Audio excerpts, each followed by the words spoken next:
Thank you. Hey, we're back in the kitchen with Good Day Wisconsin's Rachel Monick, and I'm not comfortable back here. I always tease Rachel because she's the crafty one, and John does the cooking. I do very, very little of cooking. He does 95%, if not more, of the cooking for our family. But I got inspired this year from your show. You have Lindsay on making things all the time. Yes. And she made that grapefruit sorbet. Yeah, she got us all hooked. Yeah. I printed the recipe from your website. I actually made it. Of course, my husband helped because I don't juice fruit. Yeah. I needed his muscles to juice the grapefruit. And it was so tasty. I served it at a brunch, and they all loved it. So then I was hooked. You know, when someone says they love your food, you want to make it again. Yeah, very true, very true. And it's a treat, like sorbet is like a treat, but it's kind of guilt-free. And in the summer, sometimes ice cream is too much. You know what I mean? And these are so refreshing. Yeah. And then you can enhance them a little with your favorite beverage like tequila or vodka or rum or something and have a grown-up dessert. Super fun. If you want. So I got inspired by watching your show, and then Amy gave me this birthday gift called Granita Magic, and I have been working some magic. She's been like a crazy woman making her granita. So it's crazy. I saw this book. This was right after we got hooked on the sorbet. We've made the grapefruit. Deb's made the lemon. It's just a really fun thing to get into in the summer. And I saw this book, and I'm like, oh, this is Rachel. So got you the book. Got you some spirits to go with it, and I said, go have fun, go crazy. I honestly didn't think I would crack the book open. The bottle maybe, but the book, I really just thought I would look at the pretty pictures and want to do it. But my neighbor went and picked some strawberries and gave them to me, so I pureed them. Ooh, that was their first in for the me. blender or the food processor? I brought a few of the ones I've made in a food processor. I learned how to do it, and then I used my smoothie maker to make the watermelon one. So watermelon granita, strawberry granita, and I made a coconut lime granita. Ooh. And this one's good with rum. This one's good with tequila. This one's good with vodka. But the children love it ahead of time before you add any of the spirits. So it's perfect. So today I'm making a Pina Colada one. Oh, that sounds, and it goes great with some of the stuff we're making today. Now, first of all, for people who don't know what granita is, it's easier than sorbet, right? You don't have to have an ice cream maker or anything like that. You can, but the directions in the Granita Magic book say you just put it in your freezer, but you have to keep an eye on it. Okay. And you keep scraping it. I don't know what the actual definition is. I didn't read that part of the book. It's kind of like Italian ice, basically. Yeah. It's like a popsicle in a glass. It's just really refreshing and light, and you any kind of fruit. And I remember going to a wedding years ago, and they served like sorbet courses in between the, to cleanse your palate. Yeah, and I was hooked ever since. Part, yeah, I was hooked ever since. So this is, kind of like sorbet, but not quite as smooth, but it's easier. It's easier. So. My husband is Sicilian, and he loves his lemon sorbet. That is like his dessert of choice. So he's really enjoying my new hobby. I bet he is. He loves it. Cool. I haven't cleaned the house yet. but months. She makes a good granita. I make a good granita. All right, so the start me out only here. Cooking part is to boil water. Oh, I can handle that. And so that was easy enough for me. And this is 1.5 cups of water. Yeah, I've got to follow the recipe. I'm a recipe follower. That's okay. 1.25 cups it was actually. 1.25 cup of water. And 2/3 cup sugar. Okay. All right. So there's some calories in there. I'm sorry about that. That's but okay. What you want to do is once that reaches a boil. Okay. Then you can turn it on. Okay. The sugar will dissolve once it reaches a low boil.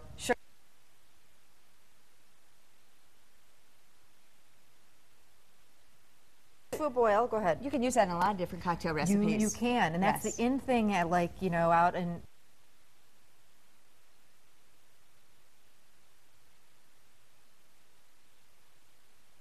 things like that. Yeah. So we'll let that hang out, but we've got some over here that's already cooled. You want to cool it? Is that right? It says allowed to cool, so you might want to. I love Rachel. Okay. Then you want to stir in the coconut milk. I did not pick my own coconut, crack it open, and get the milk out. No, I went and got a can. Actually, I sent my husband to the grocery store with a list that said I need coconut milk, and he came back with 3 different kinds for me to try. Wow. One of them was a light coconut, and so it had less fat and calories in it. I tried that one out, and it worked out really great. It did. Okay, cool. Okay. So this is the cream with the sugar. Let me get a spoon. I'm sorry. That's okay. What I did learn is you want to shake the can, and it says that on the can itself to shake it. Maybe we can just punch it through and just dump it in there. Oh, I got it for you. Let me hold on. Scary. Okay, I'm going to put the cooled simple syrup in the pan right away. Easy enough. Okay. We'll pretend that's cool if it's not. So we basically have like a 9 by 13 glass pan. or just any kind of a Any pan like low pan. Okay. Wide enough so that it can freeze quicker. Got it. You just dump that in. This is a can of coconut milk. Yep, and then you want the zest and juice of 1 lime. So I brought my zester. And I don't even know if I've ever zested anything before in my life. You know what's easier? I got an easier one for you. Try this, baby. The plain. Yeah, I use that those too. are kind of harder. But this does work faster. Yeah. See. And then you get all the zest. You can use as much as you want, Smells but really it good. really does add a lot of flavor to it. Yum. Okay, so if you had a juicer, you have one of those. No, we juice by hand. Yep, that's what I do too. Yep. So we're going to use some lime juice too. Yep. Look at her using that little microplane there. I know. And then you can take the juice of 1 lime. Look at it, it's all in one pan after the simple syrup. So if you had that mixed up ahead of time. Yum. Now this is the coconut and lime granita from the book. Okay. I made it my own, Amy. I'm proud of you, Rachel. I put some pineapple juice in there. A little pina colada. I guessed with half a cup, and it turned out. Yum. So that's what we're Yum. going with. Yum. But bottom line, once you do that simple syrup, and we're doing this pina colada, here's a rag.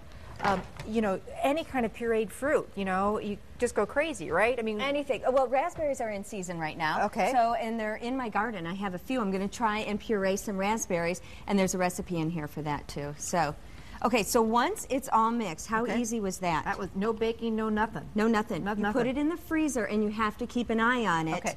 And after about an hour, the edges start to freeze. Okay. And then you pull those aside. Okay. I've been using a wooden fork because I had one of those non-stick pans. Okay. But a metal fork would be great. And Okay. once it starts to freeze, you start scraping it, and then every half an hour you go in and you start scraping it until you come up with these crystals. Now, about how long total do you think it normally It takes? depends on your pan and how Okay. low it is, Okay. but a few hours. Okay, so yeah, not that long. This one actually freezed creamier than the others because of that coconut milk, and that's what it'll look like once it comes out of the freezer and you keep scraping it. Got it. And then it's done. That's a fun job. Like, And that's it. yeah. So just, you know, it's a little putsy, but once you're there, okay. So we're gonna put this one in the freezer I for served later. my guests in glasses of this size. Amy requires one like this. You can use an ice cream scoop and maybe get a decent, you know, shaped that's shape pretty. out of it, but I don't usually have that luck. So I just fill it up. You don't mind that, do you? Oh, no, I wash not at my all. hands. That's all right. It's all good. Okay, and there is your Pretty Pina that is. Colada Granita. And you know, let's do a I little had a mint. little mint yeah. on there. You know, we could even do a little lime. What do you think? Slice A that little up lime, a little sure. bit, you know. That would be pretty. Yeah. What do you call that when you add something to it? Garnish? Garnish. The garnish? Yeah. Dress it up. Whatever. Make We're it easy. pretty. Yeah. See, this is where I need help. Oh no, you're doing great. But you know, like you were saying, well, see, if you're, you know, raspberries, throw a few raspberries on top. Yep. Strawberries, whatever. Okay, I got to try this. How pretty is I that? know, isn't that pretty? Okay. Turn off our simple syrup there. And by the way, this recipe, Rachel, we put on our website, but just experiment, have fun. Once you do the simple syrup, you got the idea, put it into a pan, do that fork thing, and You could serve it in that half of a pineapple. oh yeah, How pretty would that be? Really fun, or even a coconut. Okay. That is delicious. Isn't that delicious? Now, once the kids are done with it, then you just add, you know, you could do a splash, it says. If you want to get technical, you use a shot glass and put in the correct amount. But this one goes really nice with rum. It's basically a classic pina colada that you've iced up special. And you don't have to be at the blender the whole, Right. you know. And It's that's- all ready to go ahead of yeah, time. Okay, I'll taste. I'll just try a Just a little little bit bit. with that rum in there. It's summer after all. Wow. That was to die for.